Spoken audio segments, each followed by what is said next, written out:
ქუთაისის საუნივერსიტეტო ქალაქის მშენებლობა ეწყება. კავკასიის რეგიონში უდიდესი საგანმანათლებლო სამეცნიერო ცენტრი თანამედროვე ინფრასტრუქტურით და უახლესი ლაბორატორიებით აღიჭურება. დღეს საუნივერსიტეტო ქალაქის პროექტის პრეზენტაცია გაიმართა, რომელსაც პრემიერი დაესწრო. ირმა ჭოლაძე დეტალებით. ქუთაისის საუნივერსიტეტო ქალაქი ეს იდეა მალე რეალობად იქცევა. დღეს ქუთაისთან ახლოს მუხნარის ტყეში ტექნოლოგიური უნივერსიტეტის პროექტის პრეზენტაცია გაიმართა. სასწავლო დაწესებულება, რომელიც 140 ჰექტარ ტერიტორიაზე იქნება გაშენებული, სტუდენტთა პირველ ნაკადს 2019 წელს მიიღებს. ტექნოლოგიური უნივერსიტეტის პროექტის პრეზენტაციას დღეს ქვეყნის პრემიერ-მინისტრი დაესწრო. პრემიერმა პროექტის მნიშვნელობაზე ისაუბრა. გიორგი კვირიკაშვილის თქმით, საუნივერსიტეტო ქალაქის ფუნქციის მინიჭება ქუთაისის მომავალი განვითარებისთვის უმნიშვნელოვანესია.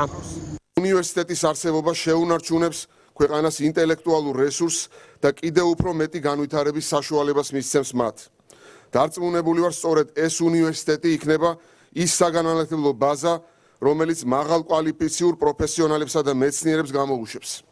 ეს იქნება ის ხალხი და ის თაობები, რომლებიც გარღვევას მოახდენენ ჩვენი სამშობლოს წინსვლასა და განვითარებაში. უახლესი ინფრასტრუქტურა, უმაღლესი კვალიფიკაციის ქართველი და უცხოელი პროფესორ-მასწავლებლები, თანამედროვე სასწავლო და კვლევითი პროგრამები, მსოფლიოს წამყვან უნივერსიტეტებთან ერთობლივი სასწავლო პროგრამები და ერთობლივი კვლევები უნიკალურ შესაძლებლობებს მისცემს როგორც ქართველ, ისე უცხოელ სტუდენტებს. ეს არის ისტორიული პროექტი, სადაც ჩვენი წარსული, ამ მხარის ქუთაისის სახელოვანი საგანმანათლებლო წარსული ხდება მომავალს, ასე ვთქვათ, ანუ ფაქტიურად ჩვენ გვექნება ჩვენ რეგიონში ყველაზე დიდი, ყველაზე კარგად განვითარებული საუნივერსიტეტო ცენტრი და ესეთი კამპუსი არა მარტო კავკასიაში, არც ყოფილი დსთ-ის ტერიტორიაზე და არც ჩვენს ახლომახლო არსად არის და ამიტომ ეს იქნება ცენტრალური ჩვენი ინსტრუმენტი იმისთვის, რომ საქართველო გავხადოთ რეგიონული ლიდერი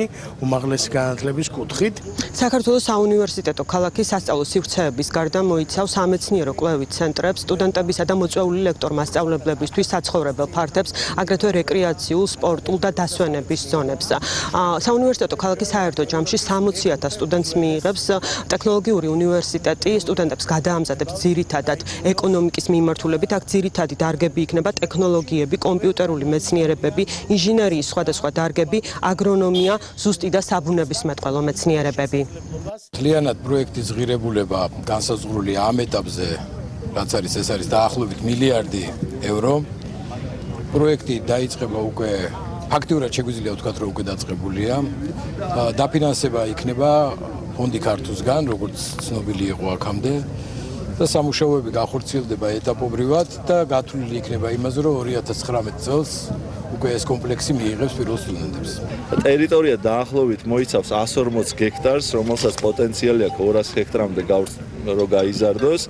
მთავარი კამპუსი თვითონ ვითარდება რიონის არხის დასავლეთ და აღმოსავლეთ მდებარე მდელოებზე, ტყის მუხნარის ტყის მასივისა და ხელოვნური ტბის გარშემო. ქუთაისის უნივერსიტეტში არსებული ტექნიკური ბაზა და საუნივერსიტეტო კვლევითი ცენტრები იქნება ნიშა არა მხოლოდ ქუთაისის, არამედ საქართველოსთვის, როგორც რეგიონისთვის წამყვანი საუნივერსიტეტო, რატომაც არა ქვეყნის მომავალი პერსპექტივისთვის. ეს შეავსებს იმ გარღვევას, რაც იყო 90-იანი წლების შემდგომ და არა მხოლოდ ჩვენი სტუდენტების სასწავლებელი ცენტრი იქნება, არამედ მოიზიდავს სტუდენტებს სხვა ქვეყნებიდან, რაც ძალიან მნიშვნელოვანია ჩვენი ქვეყნის განვითარებისთვის.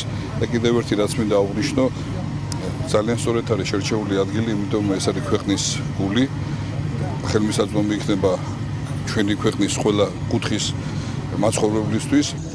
ქუთაისის ტექნოლოგიური უნივერსიტეტის დაპროექტებას, მშენებლობას, აღჭურვას და ფუნქციონირებას სრულად უზრუნველყოფს ფონდი ქართულ. ამ პროექტისთვის ამ დროისთვის 1 მილიარდი ევროა გამოყოფილი და კიდევ ერთი მნიშვნელოვანი ინფორმაცია, ტექნოლოგიური უნივერსიტეტი სახელმწიფოს საკუთრებაში იქნება. ირმა ჭოლაძე საუბრობდა მოაბის ეთერში.